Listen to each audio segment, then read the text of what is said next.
बिहार की एक तहसील के सामने तीन बहन भाई बैठकर बहुत जोर जोर से रो रही हैं।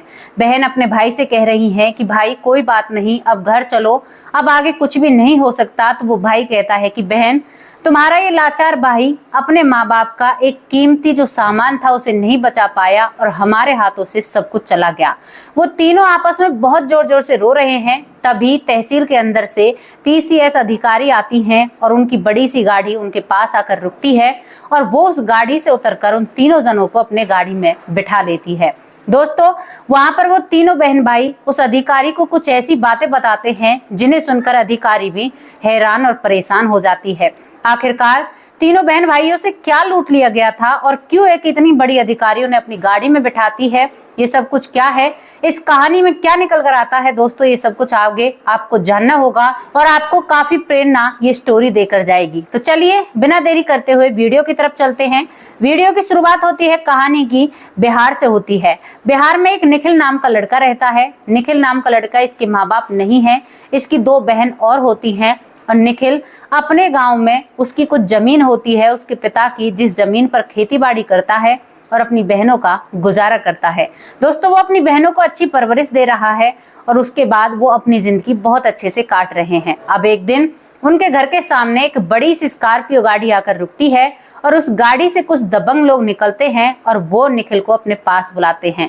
निखिल को अपने पास बुलाते हैं और जबरदस्ती उस गाड़ी में बिठाकर तहसील ले जाते हैं। तहसील ले जाने के बाद रास्ते में निखिल से कहा जाता है कि तुम्हें वो जमीन हमें देनी होगी, तुम्हारे पिता ने हमसे कर्जा लिया था और उस कर्जे का तुम्हें भुगतान करना होगा। अगर तुमने वो जमीन हमें नहीं दी तो फिर देख लेना हम तुम्हारे साथ क्या करेंगे। दोस्तों, वो काफी दबंग लोग होते हैं और वो उसे तहसील ले जाते हैं।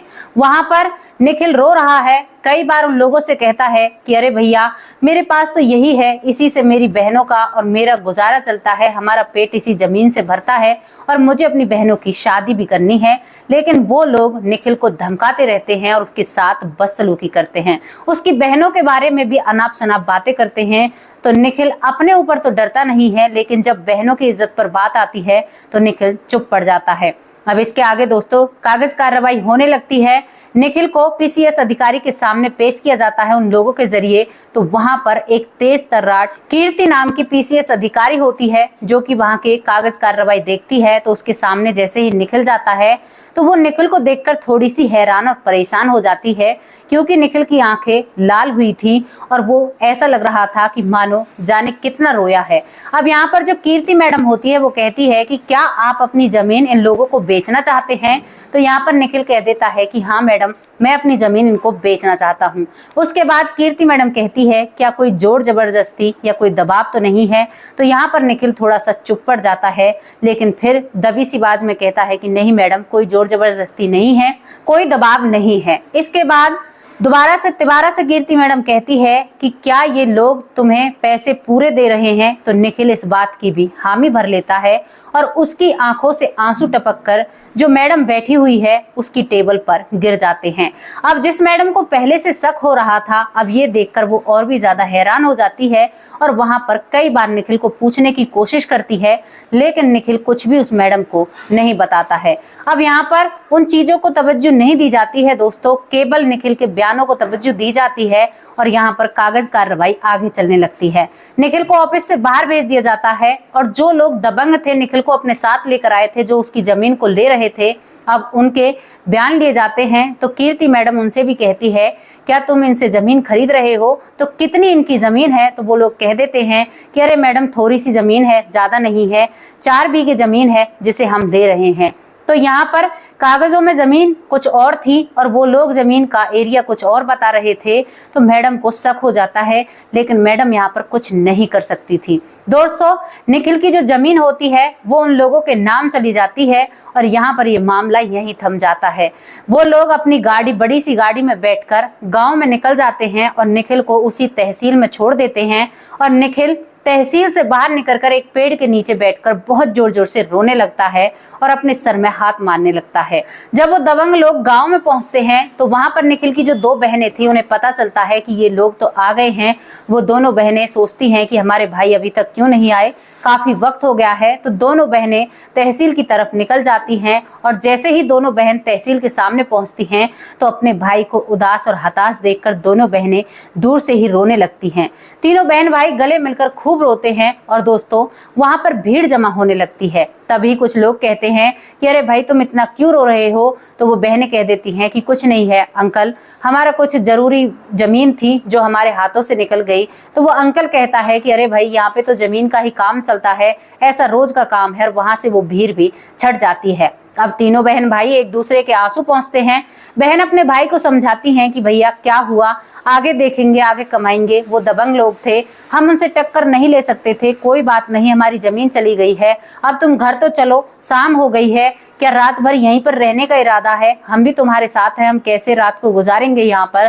तभी अंदर से एक बड़ी सी गाड़ी में जो कीर्ति मैडम है वो बैठकर आती हैं और वो आते ही देखती हैं कि आज जिनकी जमीन दूसरे के नाम गई है वो लोग तो यहाँ पर बैठकर रो रहे हैं। निखिल को देखकर मैडम गाड़ी से उतरती है और उसकी बहनों से और उससे पूछती है कि क्या हुआ, तुम इतने क्यों रो रहे हो, क्या परेशानी है, तुम अब तक घर क्यों नहीं गए? तो वहां पर वो तीनों ही जने चुप हो जाते हैं।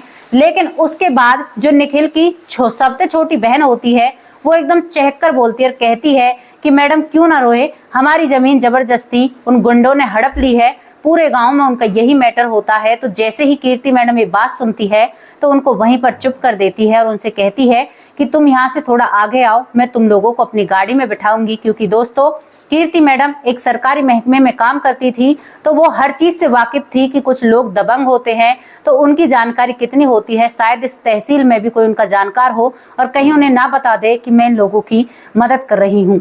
अब तीनों बहन भाई उस पेड़ के नीचे से उठकर जो बाहर कीर्ति मैडम की गाड़ी खड़ी हुई होती है उसमें बैठ जाते हैं। कि निखिल आगे वाली सीट पर बैठ जाता है और जो निखिल की दो बहनें होती हैं वो कीर्ति मैडम के पास बैठ जाती हैं। अब तीनों ही लोग जहां पर कीर्ति मैडम रहती है सरकारी आवास में वहां पर पहुंच जाते हैं और वहां पर कीर्ति मैडम उन तीनों को अपने घर के अंदर ले जाती है। वो अब तक भी रो रहे थे। कीर्ति मैडम उन्हें पानी के लिए कहती है, उनके घर में जो नौकर काम कर रहा है, और कीर्ति मैडम अपने कमरे में जाकर अपने कपड़े बदलती है और उसके बाद सोफे पाकर बैठकर कहती है कि अब बताओ तुम्हारी समस्या क्या है। और इसके बाद जो निखिल होता है सारी सच्चाई कीर्ति मैडम के सामने रखता है। कहता है कि मैडम बड़े मेरे माँ बाप तो इस दुनिया से चले गए, मैंने अपनी बहनों की परवरिश की, 10वीं क्लास तक इनको मैंने पढ़ाया लिखाया और मैं तो इनकी शादी के सपने देख रहा था उस जमीन के ही पीछे। ना ही तो हमें उस जमीन का कोई पैसा मिला है और ना ही वो जमीन उनकी है और ना ही मेरे पिता ने उनसे कोई कर्ज लिया है। जबरदस्ती उन लोगों ने मेरी जमीन हड़प ली है। मैं उनका विरोध भी करता तो उन लोगों ने धमकी दी कि हम तुम्हारी बहनों तक को नहीं छोड़ेंगे। तो मैं वहां पर चुप पड़ गया और यहाँ पर निखिल बहुत जोर जोर से रोने लगता है।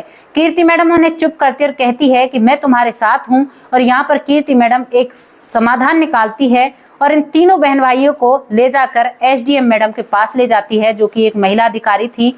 वहां पर जाने के बाद कीर्ति सारी सच्चाई उस महिला अधिकारी को बताती है, एसडीएम को। क्योंकि दोस्तों जो कीर्ति मैडम थी उसके पास कई बार इनका केस आया था, कई बार इन लोगों ने कम से कम 20 से 25 बार लोगों की जमीनें अपने नाम कराई हैं। हालांकि हाँ ठीक है, कोई अमीर होता है लेकिन इतना अमीर नहीं हो सकता कि हर महीने गए रजिस्ट्री उठाए।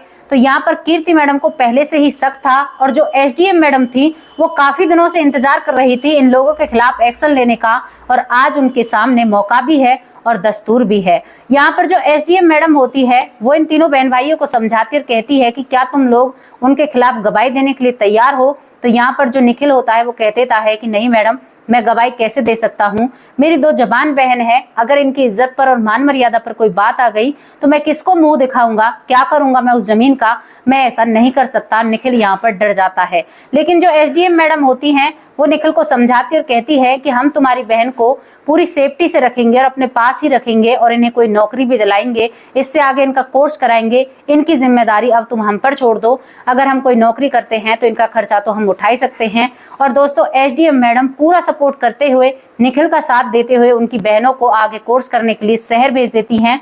वहां पर एक मकान लिया जाता है, वहीं पर निखिल को रखा जाता है और निखिल अब उन गांव के दबंग लोगों से अपना केस लड़ता है। एसडीएम मैडम साहिबा उन्हें अरेस्ट कर लेती हैं और जो कीर्ति मैडम होती हैं वो भी उनका पूरा सपोर्ट करते हैं और पूरे सबूत उनके पास होते हैं। उनके खिलाफ अब कोर्ट में केस चल रहा है और दोस्तों कानूनी कार्रवाई आगे चल रही है। जब ये बात पूरे गांव में फैलती है कि जो लोग दबंग थे, जबरदस्ती दूसरों की जमीन अपने नाम कराते थे, गांव गांव वालों को पता चलता है कि निखिल ने इन सबको उनके अकल ठिकाने कर दी है, उन्हें सलाखों के पीछे भेज दिया है, तो पूरे गांव वालों के सामने निखिल जो होता है वो हीरो बन जाता है। दोस्तों सभी लोग निखिल की तारीफ करते हैं और यहाँ पर निखिल आज भी अपना केस लड़ रहा है, अपनी बहनों को और आगे बढ़ा रहा है, क्योंकि घर की कंगाली होने के कारण, गरीबी होने के कारण बहनों को 10वीं क्लास से ही घर बैठा लिया था और निखिल जो बेचारा पहले से ही अनपढ़ होता है, लेकिन अब निखिल भी अच्छी खासी कमाई करता है, अपने घर का एक बिजनेस खोलता है दोस्तों उसके बाद, क्योंकि जो कीर्ति मैडम थी और